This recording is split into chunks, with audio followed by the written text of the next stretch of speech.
Hello students, आज मैं आप सभी के लिए ई स्टडी विजन चैनल की ओर से क्लास 10th का चैप्टर सेकेंड जो कि एसिड बेसिस एंड सॉल्ट्स है, इस चैप्टर की एक्सरसाइज के क्वेश्चंस लेकर आई हूँ। तो बिना टाइम वेस्ट किए हम स्टार्ट करते हैं। उससे पहले एक इन्फॉर्मेशन आपको बताना चाहती हूँ कि अगर आपको जो भी मैं आपको वीडियो सेंड करती हूँ और उनकी आपको PDF चाहिए तो आप हमारे टेलीग्राम और व्हाट्सएप ग्रुप के साथ ज्वाइन हो सकते हैं। नीचे डिस्क्रिप्शन बॉक्स में हम आपको दोनों की लिंक देंगे, उस पर क्लिक करके आप हमारे साथ ज्वाइन हो सकते हैं। तो अब हम स्टार्ट करते हैं एक्सरसाइज के क्वेश्चंस को। सबसे पहला हमारा क्वेश्चन है क्वेश्चन नंबर फर्स्ट, जो कि है एक सोल्यूशन है जो टर्न कर रहा है रेड लिटमस को ब्लू में। अगर कोई सोल्यूशन रेड लिटमस को ब्लू में चेंज कर रहा है तो इससे हमें पता चलता है कि वो सोल्यूशन हमारा बेसिक सोल्यूशन होगा, क्योंकि एक बेसिक सोल्यूशन ही रेड लिटमस को ब्लू में कन्वर्ट करते हैं और जो हमारे ब्लू लिटमस होते हैं वो रेड में तब कन्वर्ट करते हैं जब सॉल्यूशन हमारा एसिडिक होता है। तो यहाँ पर क्या कर रहा है, रेड लिटमस को ब्लू में कन्वर्ट कर रहा है। इसका मतलब हमारा जो सॉल्यूशन है वो बेसिक होगा। अब अगर बेसिक है तो उसका पीएच क्या हो सकता है, pH is likely to be क्या हो सकता है, 2, 4, 7 या 10। तो आपको मैंने पीएच स्केल के बारे में बहुत बताया है। पीएच स्केल हमारी एक स्केल होती है जो कि हमें बताती है पोटेंशियल ऑफ हाइड्रोजन आयन के बारे में बताती है कि कितने हाइड्रोजन आयन किस तरीके से डिक्रीज करते हैं, इंक्रीज करते हैं। और ये स्केल जो है, ये स्केल 0 to 14 तक लाई करती है और इसके बीचों बीच में 7 होता है जो कि सॉल्यूशन न्यूट्रल के बारे में बताता है। जिसका पीएच 7 होगा वो हमारा सॉल्यूशन न्यूट्रल होगा और जिसका भी 7 से कम होगा, बिलो होगा, वो हमारे सारे ही एसिडिक सॉल्यूशन होंगे और जिनका 7 से अबव होगा वो हमारे बेसिक सॉल्यूशन होंगे। तो यहाँ पर बेसिक सॉल्यूशन था, इसका मतलब 7 से अबव होगा। अब हम ऑप्शन में देखते हैं तो यहाँ पे 2 है, इसका मतलब ये एसिडिक है, 4 वाला एसिडिक है, 7 वाला न्यूट्रल है, 10 वाला बेसिक है। तो इसका करेक्ट आंसर क्या होगा, आंसर डी जो कि 10 है। नेक्स्ट क्वेश्चन देख लेते हैं। नेक्स्ट क्वेश्चन में बोला गया है एक हमारा सोल्यूशन है जो रिएक्ट कर रहा है क्रश एग शेल्स के साथ। तो पहले तो हमें यही पता होना चाहिए कि क्रश्ड एग शेल्स जो हैं वो किस से बने हुए होते हैं। तो हमारे जो एग शेल हैं वो कैल्शियम कार्बोनेट के बने हुए होते हैं, सबको पता होना चाहिए। तो इसमें ये कहा है कि एग शेल के साथ एक सॉल्यूशन रिएक्ट कर रहा है, रिएक्ट करने पे वो हमें एक गैस दे रहा है जो कि टर्न कर रही है वाटर मिल्की में। जो गैस जो मिल रही है वो लाइम वाटर जो हमारा होता था CaO, लाइम वाटर को कन्वर्ट कर रही है मिल्की में कन्वर्ट कर रही है। तो वो सोल्यूशन क्या होगा, तो मैं आपको पहले तो ये बता देती हूँ कि लाइम वाटर को, स्लेक लाइम को अगर हम किससे करवाते हैं, एक गैस होती है हमारी कार्बन डाइऑक्साइड गैस, ठीक है, अगर उससे करवाते हैं तो हमारा जो वाटर है लाइम वाटर वो क्या हो जाता है, मिल्की बन जाता है। तो यहाँ पर ऐसी NaCl, HCl या LiCl या KCl, NaCl होता है हमारा सोडियम क्लोराइड, HCl हमारा hydrogen chloride, lithium chloride, potassium chloride, इनमें से कौन सा ऑप्शन है कि हम कैल्शियम कार्बोनेट के साथ रिएक्ट करें तो हमारा ऐसी चीज़ें निकलें जो कि ऐसी गैस निकले जो कि लाइम वाटर को मिल्की कन्वर्ट कर दे, मिल्की में बना दे। तो हमारी कार्बन डाइऑक्साइड गैस होती है।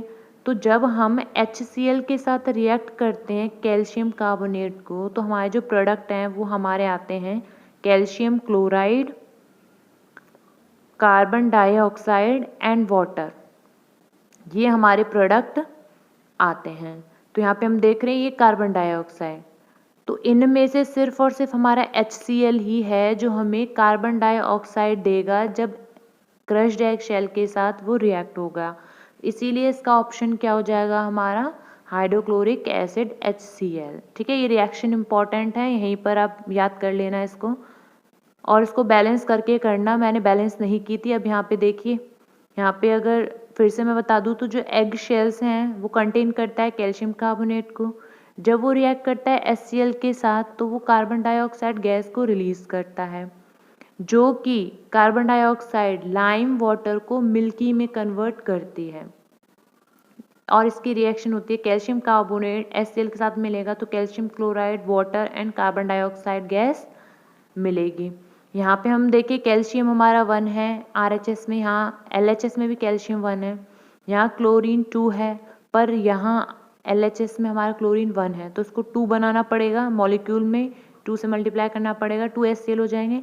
तो यहाँ पे हाइड्रोजन भी 2 हो जाएगा, क्लोरीन भी 2 हो जाएगा, तो क्लोरीन तो RHS में 2 है ही, और यहाँ पे देखें हम वाटर में H2 है तो यहाँ पे हाइड्रोजन भी 2 है, तो ये हमारी फुल्ली बैलेंस इक्वेशन है यहाँ पर। ठीक है, नेक्स्ट क्वेश्चन हमारा क्वेश्चन नंबर 3 है, इसको देख लेते हैं।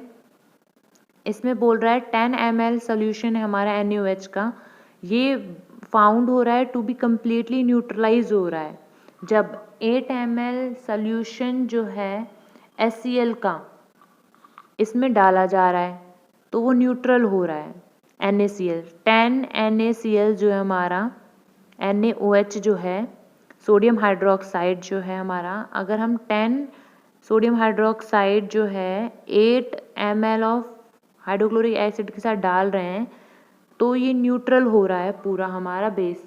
अगर हम 20 ml ले लें सेम सॉल्यूशन NaOH का तो अमाउंट ऑफ HCl कितनी चाहिए होगी कि वो न्यूट्रलाइज हो जाए।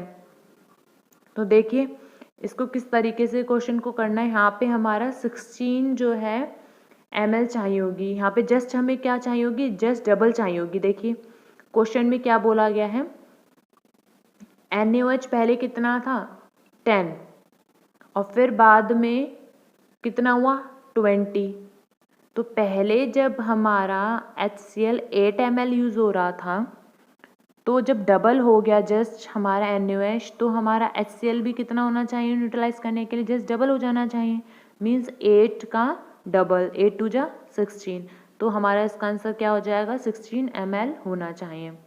नेक्स्ट क्वेश्चन देख लेते हैं। नेक्स्ट क्वेश्चन में पूछा गया है which of the following types of medicine is use for treating indigestion. Indigestion होता है जब पेट में एसिडिटी क्रिएट हो जाना ज़्यादा एसिड के रिलीज होने की वजह से, तो हम लोग कौन सी चीज़ें यूज़ करते हैं, एंटीबायोटिक्स यूज़ करते हैं। नहीं, एंटीबायोटिक्स तो हम तब यूज़ करते हैं जब हमें कोई डिजीज़ हो जाती है तो उसको एंटीबॉडीज़ को क्लिक करने के लिए एंटीबायोटिक्स यूज़ करते हैं।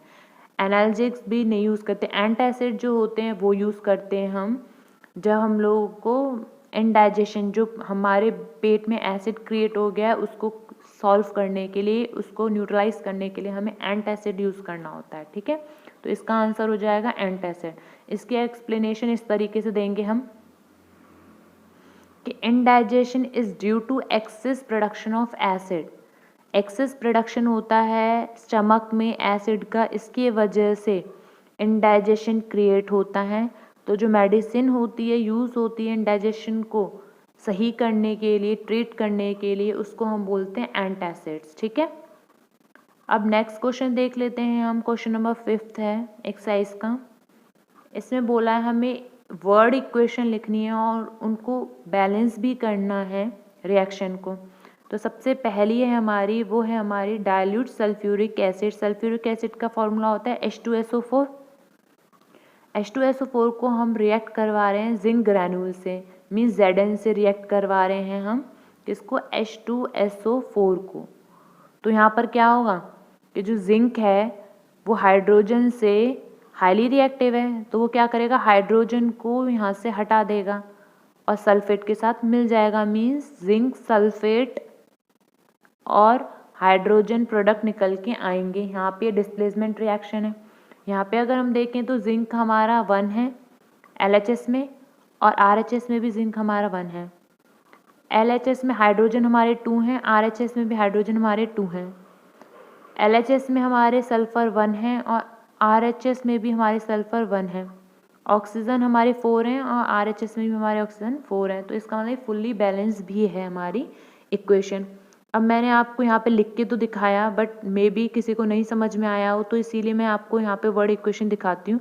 जैसे जिंक अगर सल्फ्यूरिक एसिड के साथ मिल रही है, एसिड होगा यहाँ, ऐड नहीं एसिड, तो यहाँ पर जिंक सल्फेट और हाइड्रोजन गैस रिलीज होगी और उसकी बैलेंस इक्वेशन इस तरीके से लिखी जाएगी जिंक में सल्फ्यूरिक एसिड डाला तो जिंक सल्फेट और हाइड्रोजन निकल के बाहर आया। और ये रिएक्शन अगर टाइप पूछा जाए तो किस टाइप की रिएक्शन है, तो ये डिस्प्लेसमेंट रिएक्शन है, सिंगल डिस्प्लेसमेंट रिएक्शन है। ठीक है, नेक्स्ट क्वेश्चन देख लेते हैं वर्ड इक्वेशन की। जैसे मैग्नीशियम है, इसको हम हाइड्रोक्लोरिक एसिड के साथ मिला रहे हैं, मैग्नीशियम को हाइड्रोक्लोरिक एसिड के साथ मिला रहे हैं तो मैग्नीशियम क्लोराइड निकल रहा है, साथ में हाइड्रोजन गैस निकल रही है। यहाँ देखिए मैग्नीशियम निकल रहा है, हाइड्रोक्लोरिक गैस निकल रही है, मैग्नीशियम क्लोराइड निकल रहा है, हाइड्रोक्लोरिक गैस निकल रही है। मैग्नीशियम को जब हम रिएक्ट कर रहे हैं हाइड्रोक्लोरिक एसिड के साथ तो मैग्नीशियम क्लोराइड और हाइड्रोजन गैस निकल रही है। यहाँ पे देखिए LHS में क्या है, 1 है हमारा मैग्नीशियम, RHS में भी 1 है मैग्नीशियम, LHS में हाइड्रोजन 2 है और यहाँ पे भी हाइड्रोजन 2 है। यहाँ पे हमें 2 से मल्टीप्लाई करना पड़ेगा हाइड्रोजन क्लोराइड को ताकि ये इक्वेट हो जाए। ठीक है, तो यहाँ पे क्या किया है, इसको मल्टीप्लाई किया गया है, HCl को 2 से मल्टीप्लाई किया है ताकि यहाँ पे जो क्लोरीन 2 थे यहाँ LHS में भी क्लोरीन 2 हो जाए, फिर अल्टीमेटली हाइड्रोजन यहाँ पे भी वो भी 2 हो जाएंगे। तो ये थी हमारी बैलेंस इक्वेशन। नेक्स्ट क्वेश्चन देख लेते हैं हम। इसमें बोला गया है एल्यूमिनियम को सल्फ्यूरिक एसिड में मिलाया जा रहा है तो एल्यूमिनियम सल्फेट बन रहा है और हाइड्रोजन निकल रहा है। एल्यूमिनियम का सिंबल Al होता है, सल्फ्यूरिक एसिड का H2SO4 होता है, एल्यूमिनियम सल्फेट का Al2SO4 का होल थ्राइस होता है, हाइड्रोजन का H2 होता है। ठीक है, अब हमें इसे बैलेंस और करना है, इसको हमें बैलेंस और करना है। तो जब हम बैलेंस करेंगे तो यहाँ पे देखें कि एल्यूमिनियम H2SO4 एल्यूमिनियम सल्फेट निकाल रहा है, साथ साथ हाइड्रोजन गैस निकाला है। तो यहाँ पे हम LHS में देखें हमारा एल्यूमिनियम 1 है, RHS में एल्यूमिनियम हमारा 2 है, तो हमें LHS में भी 2 लाने के लिए एल्यूमिनियम को 2 मॉलिक्यूल से मल्टीप्लाई करना पड़ेगा, 2 आगे मल्टीप्लाई करेंगे। और अगर हम हाइड्रोजन की बात करें तो LHS में 2 है हाइड्रोजन, RHS में भी हाइड्रोजन हमारा 2 है, लेकिन सल्फर यहाँ पे LHS में 1 है और हमारा RHS में सल्फर 3 है, तो यहाँ पे 3 से मल्टीप्लाई करना पड़ेगा हमें सल्फ्यूरिक एसिड में और फिर ये हमारी इक्वेशन एकदम बैलेंस हो जाएगी। इस तरीके से बैलेंसिंग की जाती है। जितनी बार मैं आपको क्वेश्चन करा रही हूँ वर्ड इक्वेशंस की बैलेंस भी करा रही हूँ साथ साथ, ताकि अभी भी जिन भी बच्चों को प्रॉब्लम है वो आप बार बार उसको प्रॉब्लम ना बनाएं और आपको इजीली ये आ जाए। आयरन हमारा Fe होता है, हाइड्रोक्लोरिक एसिड हमारा HCl होता है, आयरन क्लोराइड बनाएगा FeCl2 और हाइड्रोजन बनाएगा H2। ठीक है, तो यहाँ पर क्या है कि आयरन क्लोराइड में Cl2 है और LHS में सिर्फ HCl है, तो इसको 2 से मल्टीप्लाई करना पड़ेगा ताकि क्लोराइड हमारा क्लोरीन जो है वो 2 बन जाए। जब इसको 2 बनाएंगे तो अल्टीमेटली हाइड्रोजन भी 2 हो जाएगा और RHS में भी हाइड्रोजन 2 है, तो यहाँ से भी बैलेंस हो चुकी है। हम नेक्स्ट क्वेश्चन हमारा क्वेश्चन नंबर 6 है, इसको ले लेते हैं। इसमें बोला है compound such as alcohol and glucose also contain hydrogen but are not characterize as acids. जो हमारे अल्कोहल होते हैं ग्लूकोज होते हैं, जैसे अल्कोहल हमारे C2H5OH ये हमारा अल्कोहल है और ग्लूकोज हमारा C2H6C6H12O6 हमारा ग्लूकोज है। ठीक है, तो दोनों ही चीज़ों में हाइड्रोजन है बट फिर भी इनको हम एसिड नहीं बोलते। तो बताइए क्यों नहीं बोलते, इसकी एक्टिविटी बताइए, डिस्क्राइब भी करिए इस एक्टिविटी को।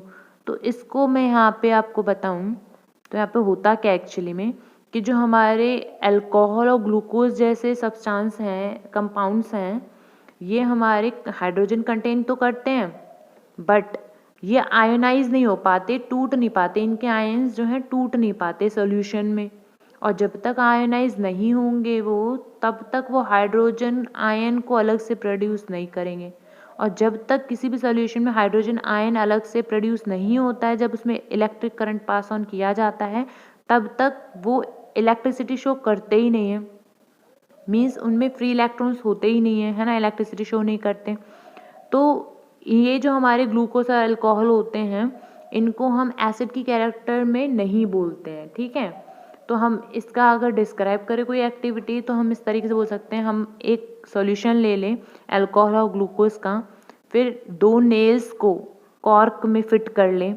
जैसे हमने एक सॉल्यूशन ले लिया अल्कोहल का और ग्लूकोज का, और हमने 2 नेल ले लिए हैं एक कॉर्क में, एक कॉर्क ले लिया और इसमें 2 नेल ले लिए, ठीक है। और 100 ml का बीकर है ये, इसमें हमने नेल्स को कनेक्ट कर दिया 2 टर्मिनल से, 2 टर्मिनल से कनेक्ट कर दिया हमने नेल्स को, ठीक है। डायग्राम नीचे भी दिखाई हुई है, ठीक है। अब फिर क्या किया, एक स्विच लगा दिया, एक बल्ब लगा दिया। फिर हम लोगों ने इसमें अल्कोहल को पोर किया बीकर में और फिर स्विच किया ऑन, करंट पास करवाया, तो जो हमारा बल्ब है वो ग्लो किया ही नहीं, ठीक है। ऐसे ही फिर हमने ग्लूकोज के साथ भी ये एक्टिविटी की तो भी हमारा बल्ब ग्लो नहीं हुआ। तो बल्ब ग्लो नहीं हो रहा है, इसका क्या मतलब है कि जो हमारा H पॉजिटिव आयंस हैं जो सोल्यूशन में प्रेजेंट तो हैं लेकिन ये आयनाइज नहीं हो पा रहे, टूट नहीं पा रहे। और जब वो आयनाइज नहीं होगा, हाइड्रोजन नहीं निकलेगा, जिन भी चीज़ों से हाइड्रोजन पॉजिटिव नहीं निकलेंगे वो हमारे एसिड कहला ही नहीं सकते, क्योंकि एसिड की डेफिनेशन ही है कि जब डिज़ोल्व होते हैं वाटर में तो ये हमारे हाइड्रोजन आयंस को रिलीज़ करते हैं, वही हमारे एसिड होते हैं। इसीलिए जो अल्कोहल्स और ग्लूकोज होते हैं वो एसिड की कैरेक्टरिस्टिक फॉलो नहीं करते, एसिड की कैरेक्टर्स में कैटेगरीज में नहीं आते हैं, ठीक है। जैसे मैंने ऊपर बताया था, इसमें बीकर ले लिया गया है, स्विच लगा दिया गया है, एक बल्ब लगा दिया है, बैटरी लगा दिया है, 2 नेल ले लिए एक कॉर्क में और HCl भी ले लिया गया है सॉल्यूशन के लिए। और एक बार तो HCl लिया है, एक बार ग्लूकोज सॉल्यूशन लिया है। जब HCl लेंगे तो यहाँ पे H पॉजिटिव आयन अलग हो जाएगा, लेकिन ग्लूकोज लेंगे तो H पॉजिटिव आयन नहीं अलग होगा। और यहाँ पे H पॉजिटिव आयन अलग होने की वजह से ये जो बल्ब है हमारा वो ग्लो कर गया है आयनाइज होने की वजह से, और इसमें बल्ब ग्लो नहीं करेगा ग्लूकोज वाले सोल्यूशन में। तो ये एक्टिविटी शो करती है कि जो हमारे ग्लूकोज या अल्कोहल वाले कंपाउंड्स होते हैं वो इलेक्ट्रिसिटी को फ्लो नहीं करवाते, क्योंकि आयनाइजेशन वहाँ पे नहीं हो पाता है, H पॉजिटिव आयन का आयनाइज नहीं हो पाते हमारे H पॉजिटिव आयंस, ठीक है। नेक्स्ट क्वेश्चन है हमारा क्वेश्चन नंबर 7। इसमें बोला है why does distil water not conduct electricity. जब भी इलेक्ट्रिसिटी की बात आ जाए तो वहाँ पे सिंपल सा केस होगा आयंस का, जो मैं ऊपर आपको बता चुकी हूँ कि इलेक्ट्रिसिटी तब फ्लो नहीं करती, तब कंडक्ट नहीं होती जहाँ पे आयंस होते ही नहीं हैं, ठीक है। जबकि रेन वाटर की बात की जाए तो रेन वाटर इलेक्ट्रिसिटी कंडक्ट करवाते हैं, तो क्यों करवाते हैं और डिस्टिल वाटर क्यों नहीं करवाते। तो यहाँ पे अगर हम देखें, जो मैंने आपको बोला कि आयंस का प्रेजेंस होना चाहिए, वो भी आयनाइज वाला, कि टूट जाए इनके आयंस, ठीक है।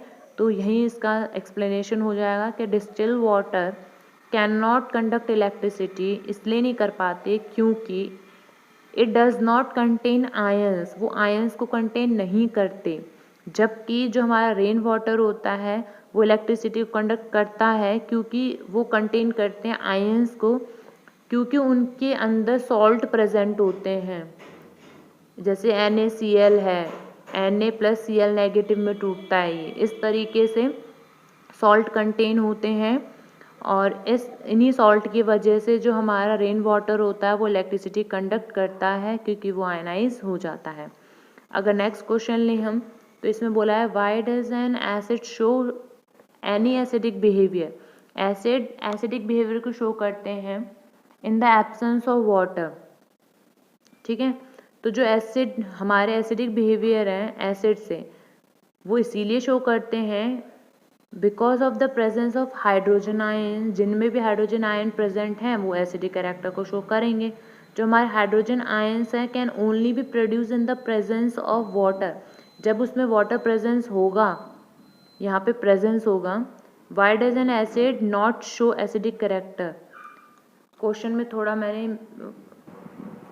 बहुत गर्मी है आज सच में, रियल में गर्मी की वजह से दिमाग ख़राब हो गया। क्वेश्चन इस तरीके से है, why does N acid show acidic not show any acidic behaviour in the absence of water.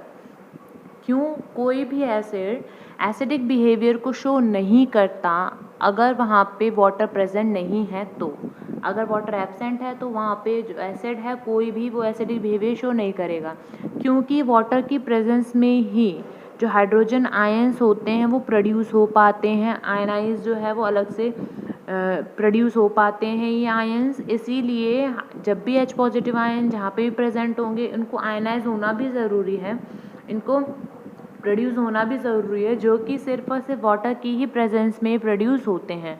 इसलिए अगर वाटर की एब्सेंस है कहीं पर तो एसिडिक बिहेवियर शो नहीं करेंगे, कोई भी एसिड भी होगा तब भी वो, ठीक है।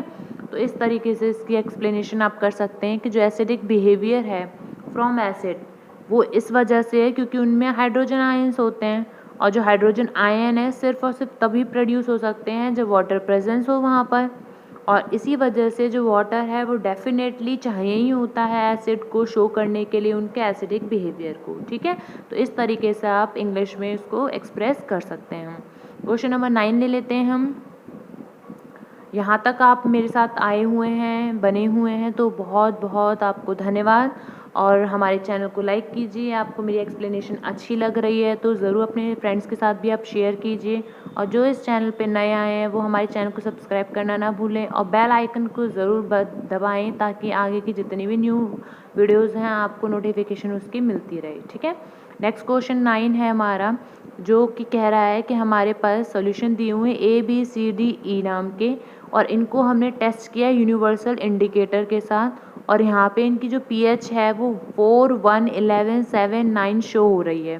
तो बताइए विच सॉल्यूशन जो है न्यूट्रल है। तो मैंने आपको ऊपर बताया था जिसका pH 7 होगा वो न्यूट्रल सॉल्यूशन होगा, और स्ट्रॉन्गली एल्कलाइन कौन सा होगा, जो 7 से ऊपर होगा। तो यहाँ पे 9 भी 7 से ऊपर है, 11 भी 7 से ऊपर है ना। तो यहाँ पे दोनों ही हमारे 9, 11 दोनों ही अल्कलाइन हैं, पर स्ट्रॉन्ग कौन सा होगा, 11 वाला स्ट्रॉन्गली अल्कलाइन होगा, 9 वाला वीकली अल्कलाइन होगा। और 1 और 4 दोनों ही एसिडिक हैं, लेकिन 1 हमारा ज़्यादा स्ट्रॉन्गली एसिडिक होगा और 4 हमारा वीकली एसिडिक होगा। तो पूरा समझ में आ ही गया आपको। इसको हमें अरेंज भी करना है, pH को, pH H पॉजिटिव कंसंट्रेशन किस तरीके से इसको इंक्रीजिंग ऑर्डर में होता है, इसको अरेंज भी करना है हमको, ठीक है, शो करना है। तो यहाँ पे ले लेते हैं हम, दिखा देती हूँ आपको किस तरीके से। अभी मैंने एक्सप्लेन किया आपको कि जो हमारा pH जिसकी 7 है वो न्यूट्रल होगा, जिसकी pH 11 है वो स्ट्रॉन्गली अल्कलाइन होगा, और जिसकी pH 1 है वो स्ट्रॉन्गली एसिडिक होगा, जिसकी pH 9 है वो वीकली अल्कलाइन होगा, जिसकी pH 4 है वो वीकली एसिडिक होगा। और मैं आपको एक बात बता दूँ, तो जैसे मैंने आपको 7, 14 और 0 बोला था, 0 to 14 होता है हमारा pH स्केल जो है वो 0 to 14 शो करती है। तो यहाँ पे होता क्या है, जितना ज़्यादा कम होगा वो 0 के जितना आसपास होगा उतना ही ज़्यादा वो स्ट्रॉन्गली एसिड होगा, और जितना 14 के पास होगा उतना ही वो ज़्यादा बेसिक होगा, ठीक है। तो इस तरीके से होता है। अगर हम इसी को दिखाना चाहें कि किस तरीके से इंक्रीजिंग ऑर्डर में है, तो सबसे बड़ा हमारा B वाला होगा, फिर A, फिर D, फिर E, और सबसे छोटा हमारा C वाला होगा। मतलब H पॉजिटिव आयन सबसे कम किस में होंगे, H पॉजिटिव आयन सबसे कम उसमें होंगे जिसमें कि pH सबसे ज़्यादा है, मतलब बेसिक कैरेक्टर उसमें ज़्यादा है, स्ट्रॉन्गली अल्कलाइन। तो स्ट्रॉन्गली अल्कलाइन कौन सा है, ये वाला B वाला, जो कि कौन से सोल्यूशन में रखा हुआ है, बीकर में रखा हुआ है C वाले में, तो C। फिर हम लोग बोलें उससे थोड़ा बड़ा कौन सा होगा, जो हमारा वीकली अल्कलाइन होगा, जिसका हमारा pH 9 है, ठीक है। तो E है वो, तो इसीलिए E रख दिया है। उसके बाद हमारा D होगा, क्योंकि D में हमारा 7 है, न्यूट्रल है। जैसे जैसे बढ़ती जा रही है ना pH लेवल में, वैसे वैसे ही हमारे ये इंक्रीज ऑर्डर करता जाएगा H पॉजिटिव आयंस का, ठीक है। तो उसके बाद हमारा A होगा, और A हमारा क्या है, वीकली एसिड, मीन्स pH हमारा 4 है। और उसके बाद हमारा B है, जिसका हमारा pH जो है 1 है। तो एक्चुअली में क्या होता है, मैं आपको एक और बात बता दूं, मैंने आपको ये तो बताया हुआ है कि 0 to 14 होता है हमारा पीएच स्केल, है ना, और जितना हमारा 7 से बिलो होगा उतना ही ज़्यादा एसिडिक होगा, और 7 से अबव जितना बढ़ता जाएगा उतना ही बेसिक होता जाएगा। तो जितने ज़्यादा हमारा एसिडिक होगा उतना ही ज़्यादा H पॉजिटिव आयन की कंसनट्रेशन ज़्यादा होगी, और जितना ज़्यादा वो बेसिक होगा उतना ही उसके H पॉजिटिव आयन की कंसनट्रेशन कम होगी। क्यों? क्योंकि OH पॉजिटिव आयन की कंसनट्रेशन बढ़ती जाएगी। तो हम ये भी बोल सकते हैं जैसे जैसे कोई भी चीज़ एसिडिक होती है तो उसकी H पॉजिटिव आयन की कंसनट्रेशन इंक्रीज़ होती जाती है। ठीक है, तो यहाँ पे भी यही बात हुई है, जो ज़्यादा एसिडिक है मतलब 1 है, उसकी सबसे ज़्यादा है हमारा एसिडिक, और इसीलिए इंक्रीजिंग H पॉजिटिव आयंस में सबसे लास्ट में रखा गया है। क्वेश्चन नंबर 10 ले लेते हैं हम। इसमें बोला गया है 2 इक्वल लेंथ्स हैं मैग्नीशियम रिबन के। Equal length of magnesium ribbons are taken test tube A and B। 2 test tube लिए हैं, A और B टेस्ट ट्यूब, और उसमें हमने इक्वल लेंथ लिए मैग्नीशियम रिबन के।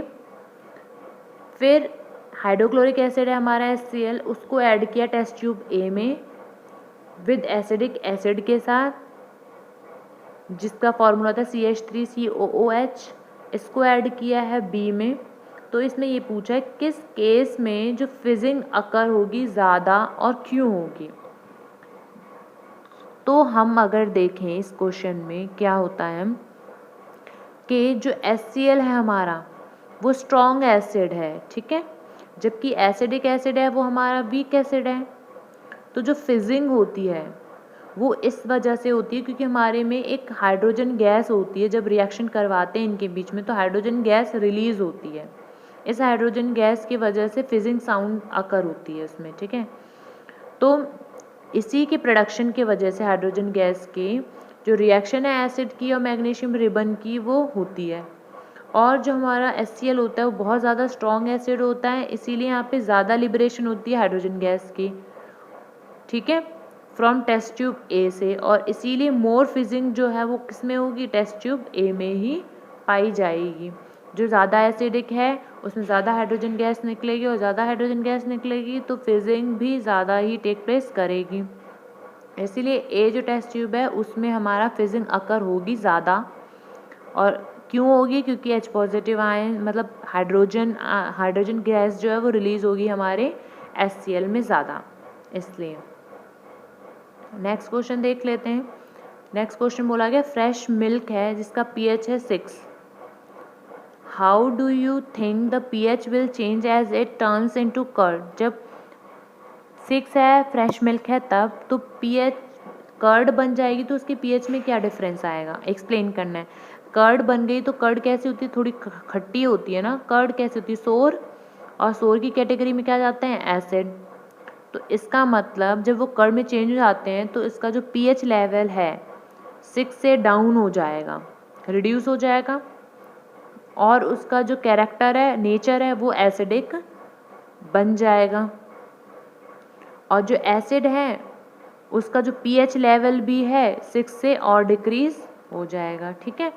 तो उसको एक्सप्लेन कैसे करना है इन्हीं टर्म्स को आपको, कि जो pH है मिल्क की वो 6 है, वो चेंज हो रहा है कर्ड में अगर मिल्क, तो जो pH होगी वो रिड्यूस हो जाएगी, क्योंकि जो कर्ड है वो एसिडिक है नेचर में, और जो एसिड हैं वो प्रेजेंट जो है उसकी वजह से, एसिड प्रेजेंट होने की वजह से जो pH है कर्ड का वो मिल्क से और कम हो जाएगा। मिल्क का 6 है तो उसका और कम हो जाएगा, कर्ड का 5 या 4 के बीच में आ जाएगा, ठीक है, क्योंकि वो कर्ड में चेंज हो चुका है। नेक्स्ट क्वेश्चन ले अगर हम, ये इंपॉर्टेंट क्वेश्चन है काफ़ी। ए मिल्क मैन, वहाँ पे शेल वाला भी इम्पॉर्टेंट क्वेश्चन था, जो HCl और कैल्शियम कार्बोनेट के साथ जो रिएक्शन हुई थी। यहाँ पे बोला गया है क्वेश्चन में, एक मिल्क मैन है वो ऐड कर रहा है बहुत small amount of baking soda, fresh milk में बेकिंग सोडा को ऐड कर रहा है। तो ये पूछा है इसमें कि क्यों ये शिफ्ट कर रहा है pH को फ्रेश मिल्क के 6 से थोड़ा स्लाइटली अल्कलाइन क्यों बना रहा है, क्योंकि जब बेस ऐड करते हैं उसमें तो अल्कलाइन ही बनाते हैं, तो क्यों बना रहा है। और why does milk take longer time to set as curd, और कर्ड बनने में मिल्क को टाइम क्यों लगता है। तो ये 2 क्वेश्चन का हम आंसर करेंगे। सबसे पहले हम फर्स्ट क्वेश्चन का करते हैं। इसमें ये बोला है क्यों शिफ्ट करता है मिल्कमैन पीएच लेवल को फ्रेश मिल्क के। क्योंकि जो हमारा मिल्क है, अगर हमने उसको नहीं किया चेंज तो वो जल्दी से एसिडिक में चेंज हो जाएगा, फट जाएगा, ख़राब हो जाएगा। तो मिल्कमैन क्या करते हैं, कुछ टाइम तक रखने के लिए अपने फ्रेश मिल्क को, तो उसका जो पीएच लेवल होता है मिल्क का 6 होता है, तो उस 6 को थोड़ा स्लाइटली कम कर देते हैं, उसमें बेस मिला के बेकिंग सोडा मिला देते हैं हल्का सा, तो वो अल्कलाइन बन जाता है। ठीक है, क्योंकि वो अल्कलाइन कंडीशन में जो मिल्क है वो जल्दी से कर्ड नहीं बनेगा और उसे टाइम चाहिए काफ़ी कर्ड बनने के लिए। ठीक है, तो और ज़्यादा स्लाइटली हो जाएगा, टाइम उसमें कम लगेगा। अगर हम नेक्स्ट क्वेश्चन देखें तो इसमें बोला है why does milk take long time, क्यों लेता है कर्ड बनने के लिए। क्योंकि जो मिल्क है वो अब स्लाइटली क्या हो चुका है, बेसिक हो चुका है। नॉर्मल 6 से अब उसका थोड़ा और ज़्यादा हो गया होगा, 8 हो गया होगा पीएच लेवल। तो अब उसको पहले ही 6 में आना पड़ेगा, फिर 6 से नेक्स्ट नीचे जाना पड़ेगा, तभी तो वो कर्ड बनेगा। तो स्लाइटली बेसिक हो जाता है यूजुअल मिल्क से, तो जो एसिड प्रोड्यूस होता है कर्ड में वो न्यूट्रलाइज हो जाता है बेस से, क्योंकि उसमें हमने क्या डाल दिया, बेकिंग सोडा। इसीलिए ज़्यादा टाइम लेता है ये कर्ड बनाने के लिए। ठीक है, नेक्स्ट क्वेश्चन ले लेते हैं हम। ये भी इंपॉर्टेंट क्वेश्चन है, क्यों प्लास्टर ऑफ पेरिस जो है स्टोर किया जाता है मॉइस्चर प्रूफ कंटेनर में। क्योंकि प्लास्टर ऑफ पेरिस अगर पानी से मिल गया तो फटाफट से जिप्सम बना लेता है। ठीक है, जिसका फॉर्मूला होता है कैल्शियम सल्फेट डाइहाइड्रेट, ये जिप्सम होता है हमारा। तो वाटर से मिलने से हमें बचाना होता है, इसीलिए उसको बचाने के लिए हम एक मॉइस्चर प्रूफ कंटेनर में उसको रखते हैं। ठीक है, प्लास्टर ऑफ पेरिस को। इसकी एक्सप्लेनेशन आप कैसे करोगे कि प्लास्टर ऑफ पेरिस जो है उसको स्टोर करना चाहिए मॉइस्चर प्रूफ कंटेनर में, क्योंकि जो मॉइस्चर होता है एक्ट कर सकता है, इफेक्ट कर सकता है प्लास्टर ऑफ पेरिस में by slowing down the setting of the plaster of Paris because of hydration. Water मिलने की वजह से क्या कर सकता है, वो सेट हो सकता है, ये जो प्लास्टर ऑफ पेरिस सेट होके जिप्सम बना लेता है। ठीक है, और this will turn plaster useless, और फिर प्लास्टर जो एकदम यूजलेस हो जाता है, इसीलिए हमें इसे मॉइस्चर प्रूफ कंटेनर में रखना चाहिए। नेक्स्ट क्वेश्चन है हमारा क्वेश्चन नंबर 14। ये बोल रहा है व्हाट इज़ न्यूट्रलाइजेशन रिएक्शन, क्या है, एग्जाम्पल दीजिए। तो हमारी न्यूट्रलाइजेशन रिएक्शन क्या होती है, सबको ही पता है, बहुत पहले से पढ़ते हुए आ रहे हैं कि एसिड और बेस की जो रिएक्शन जिसमें कि सॉल्ट और वाटर क्रिएट होता है, उसी रिएक्शन को हम बोलते हैं न्यूट्रलाइजेशन रिएक्शन। जैसे कि कोई भी बेस ले लिया NaOH हमने और एसिड ले लिया HCl, तो इनके बीच की जो रिएक्शन है इसमें हमारा बनेगा सॉल्ट NaCl और बनेगा वाटर H2। तो ये जो रिएक्शन है बेस और एसिड के बीच की, जहाँ पे सॉल्ट और वाटर बन रहा है, इसी रिएक्शन को हम बोलते हैं न्यूट्रलाइजेशन रिएक्शन। और एग्जांपल मैंने आपको बता ही दिया, सोडियम हाइड्रोक्साइड HCl वाला, और दूसरा वाला ये ले लीजिए आप, मैग्नीशियम हाइड्रोक्साइड को जब हमने कार्बोनिक एसिड में डाला है, H2 हाइड्रोजन कार्बोनेट के साथ मिलाया है, तब मैग्नीशियम कार्बोनेट और वाटर निकल के आ रहा है इसमें। ठीक है, नेक्स्ट क्वेश्चन देख लेते हैं हम। क्वेश्चन नंबर 15 बोला गया है इसमें, give 2 examples important uses of washing soda and baking soda. Important है, ये भी कर लीजिए। वॉशिंग सोडा मैंने थ्योरी में आपको बहुत ही क्लियर वे में बताया है, वॉशिंग सोडा बेकिंग सोडा के एग्जाम्पल, तो यहाँ पे भी देख लेते हैं। इम्पॉर्टेंट तो है ही। बेकिंग सोडा कहाँ कहाँ यूज़ किया जाता है, फुलाने के लिए चीज़ों को, एंटासिड में यूज़ किया जाता है जब पेट में एसिडिटी हो जाती है, इंडाइजेशन में यूज़ किया जाता है, और फायर एक्सटिंग्विशर के लिए भी यूज़ किया जाता है। तो देखिए जो हमारा बेकिंग सोडा है वो एंटासिड की तरह यूज़ किया जाता है हमारे पेट में जो एसिडिटी क्रिएट होती है उसको न्यूट्रलाइज करने के लिए। पहली लैंग्वेज ये बोल रही है, as an acid antacid to neutralize excess acidity in the stomach. Next अगर हम देखें, as an ingredient in certain food stuffs such as bread, cake etc. Bread cake में भी ये यूज़ होता है फुलाने के लिए। नेक्स्ट है सोडा एसिड फायर एक्सटिंग्विशर्स में भी यूज़ होता है। ठीक है, नेक्स्ट है in making aerated soft drinks में भी यूज़ होता है ये, और कार्बन डाइऑक्साइड गैस प्रोड्यूस होने के लिए भी यूज़ होता है। जब इसको हम खाने की चीज़ों में डालते हैं और गर्म करते हैं तो अपने आप ही ये कार्बन डाइऑक्साइड गैस को रिलीज़ कर देता है, जिसकी वजह से हमारी जो चीज़ें हैं वो स्पंजी बनती हैं। ठीक है, अब यूजेस ऑफ वॉशिंग सोडा देखें अगर हमारा, तो वॉशिंग सोडा कपड़े धोने के काम आता है, तो हम बोलेंगे इसको डोमेस्टिक क्लीनिंग एजेंट की तरह वर्क करते हैं। और परमानेंट हार्डनेस जो होती है वाटर को, उसको भी रिमूव करने के लिए यूज़ होता है। लेबोरेटरी रीजेंट की तरह भी यूज़ होता है ये, और सोडियम कंपाउंड की तरह भी यूज़ होता है ये। सोडियम कंपाउंड के मैन्युफैक्चर के लिए भी यूज़ होता है, साथ साथ ग्लास, पेपर, इन सब के लिए भी यूज़ किया जाता है ये, ग्लास और पेपर के मैन्युफैक्चर के लिए। ठीक है, तो ये थी हमारी आज की वीडियो। आई होप आपको सब कुछ समझ में आया होगा। जो नहीं समझ में आया होगा आप कमेंट करके क्वेश्चन पूछ सकते हैं मेरे से, कोई भी इस वीडियो में से।